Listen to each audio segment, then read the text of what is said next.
one of the biggest advertising things that you can do today because of COVID and what has happened is Namaste. Everybody says Namaste because of being socially distant, etc., etc. There's no touching. Yet the meaning of Namaste, because from Prince Charles onwards to Trump onwards, everybody started using it. Namaste is the right thing to welcome the world back in. So when India today says Namaste officially for the first time, it should be the day when we are open for tourism.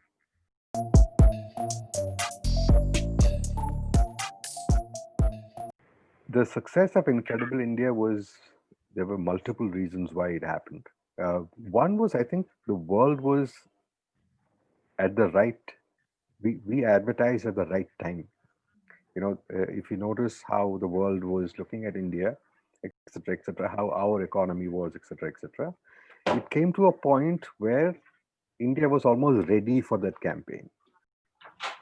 If Incredible India happened in, let's say, 1980, it would have died down because none of our infrastructure was not in place. At least we have a semblance of our infrastructure.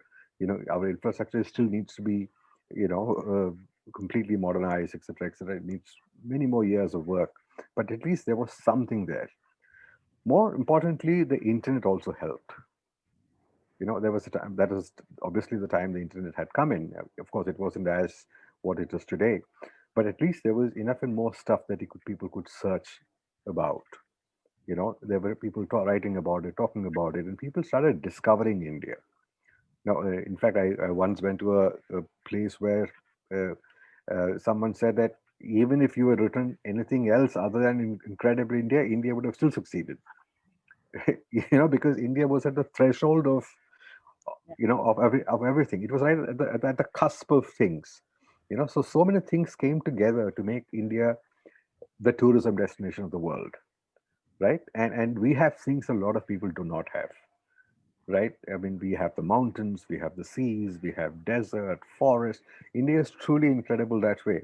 Plus our culture, if we go back in time, we have yoga and so many things. I mean, you want the information age, we have that. You want the other age, we have that.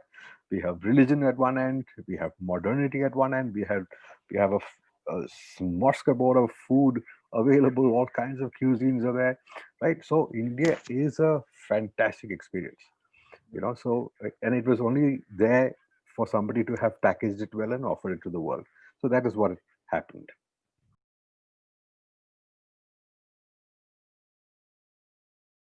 To me, the government, the media, the people, in fact, making India come alive and from a tourism perspective is a responsibility of every citizen of this country, not just the tourism ministry. You need hotels to be there, you need the airlines to be part of this, you need to be the small lodges, you need people like oyos and airbnbs and places like that. You need all the little lodges and hotels and hostels on the side. Everybody, and imagine the number of jobs that are connected to.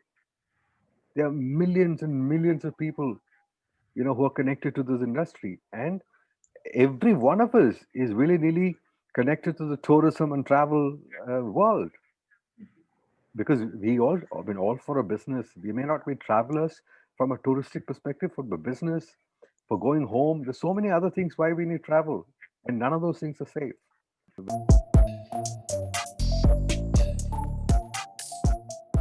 Very long time back, there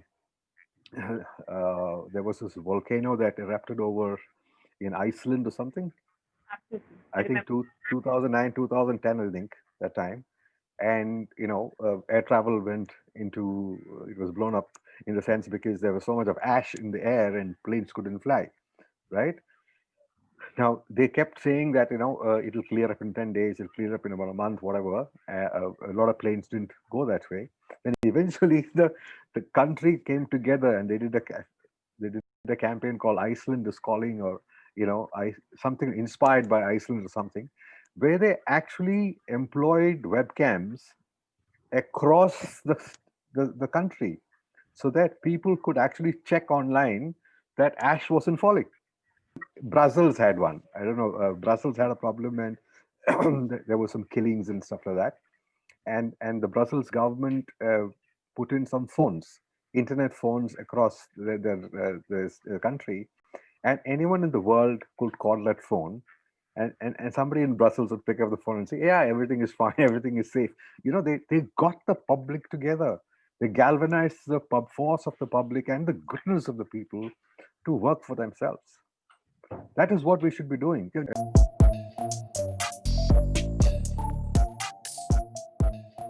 Greece is actually, I haven't, I just read a small snippet somewhere. I think they've used a drone. There's some kind of a drone. I don't know the exact thing, but if you search for it, you will see that story. Greece has actually started. Cayman Islands Hmm. is doing something very nice. There are a lot of people who are using, like much like I discussed, they're using a lot of devices, wearable technology they would, once people come in, they give them a wristwatch sort of a thing, and then they wear it and they are tracked. It gives them, there's something called, what is that? Bio bits or something like that. I forgot.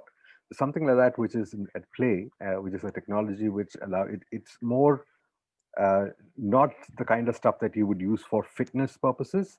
This is more for medical purposes, which controls your oxygen levels and heart levels, and but medical standards, not the entertainment fitness standards, and that is linked to GPS, etc., which is interlinked to other devices. So it basically tells, I mean, much like what Arogya Setu is supposed to do.